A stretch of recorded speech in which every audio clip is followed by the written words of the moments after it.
সামনের বিশ্বকাপে কি দেখা যাবে চার কিংবদন্তির কোচের লড়াই?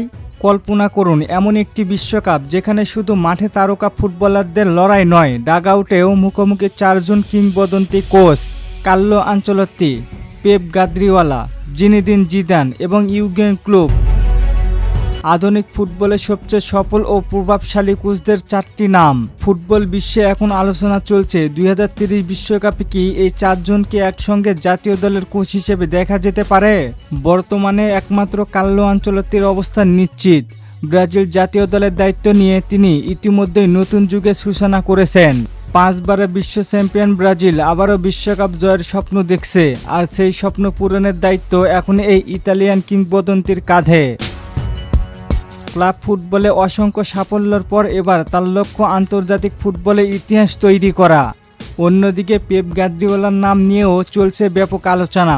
আধুনিক ফুটবলে পজিশনাল প্লে ও বল দখলের দর্শনকে নতুন উচ্চতায় নিয়ে যাওয়ার এই স্প্যানিশ কোচকে ভবিষ্যতের কোনো জাতীয় দলের দায়িত্ব নিতে পারেন বলে দীর্ঘদিন ধরে আলোচনা রয়েছে।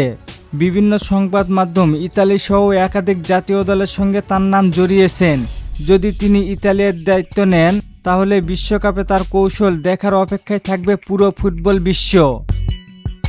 জিনেদিন জিদানও দীর্ঘদিন ধরে জাতীয় দল কোচিংয়ের আলোচনায় রয়েছেন। রিয়াল মাদ্রিদের হয়ে টানা 3টি চ্যাম্পিয়ন লিগ জয়ের কীর্তি গড়া এই ফরাসি কিংবদন্তির নাম ফ্রান্স জাতীয় দলের কোচ। তাকে নিয়ে নতুনভাবে কিছু বলার নেই, সবাই জানেন তার সম্পর্কে। দিদিয়ার দেশম সরে যাবার পরে ফ্রান্স ফুটবলের দায়িত্ব নিয়েছেন জিনেদিন জিদান। এদিকে ইউগেন ক্লুপও আন্তর্জাতিক ফুটবলে সম্ভাব্য বড় নাম। তাই হাই প্রেসিং, দ্রুত গতির আক্রমণাত্মক ফুটবল দর্শকের কাছে দারুণ জনপ্রিয়। জার্মানির ভবিষ্যৎ কোচ হিসেবে বিভিন্ন সময়ে তার নাম আলোচনায় এসেছে। যদি তিনি জার্মানির দায়িত্ব নেন, তাহলে বিশ্বকাপে জার্মানিকে নতুন রূপে দেখা যেতে পারে। ভাবুন তো, একদিকে আনচেলত্তির অভিজ্ঞতা, অন্যদিকে গার্দিওলার নিখুঁত কৌশল, আবার জিনেদিন জিদানের বড় ম্যাচের মানসিকতা এবং ক্লুপের অগ্রাসী ফুটবল। যদি এই চার কোচ একই বিশ্বকাপে অংশ নেন, তাহলে প্রতি ম্যাচ কেমন হবে? পরিকল্পনা এবং অভিজ্ঞতার অসাধারণ লড়াই। বিশ্বকাপে অনেক সময় খেলোয়াড়ের চেয়ে কোচের সিদ্ধান্তই ম্যাচের ভাগ্য বদলে দেয়।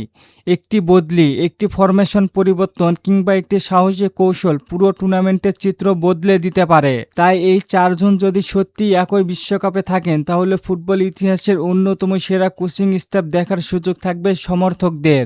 ব্রাজিল, ইতালি, ফ্রান্স ও জার্মানি, চারটি ঐতিহ্যবাহী ফুটবল শক্তি। এই দলগুলোর ডাগআউটে যদি বিশ্বের 4 সেরা কোচ থাকেন, তাহলে বিশ্বকাপের প্রতিটি ম্যাচেই হবে ফাইনালের মতো উত্তেজনাপূর্ণ। আপনার কি মনে হয়, যদি এই চারজন সত্যি বিশ্বকাপে মুখোমুখি হন, তাহলে কার দল সবচেয়ে বেশি এগিয়ে থাকবে?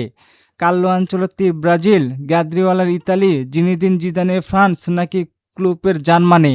জানিয়ে দিন আপনার মূল্যবান মতামত। আর ফুটবলকে নিয়ে নতুন কোনো প্রশ্ন থাকলে করতে পারেন, পরবর্তী ভিডিওতে রিপ্লাই করব। ধন্যবাদ।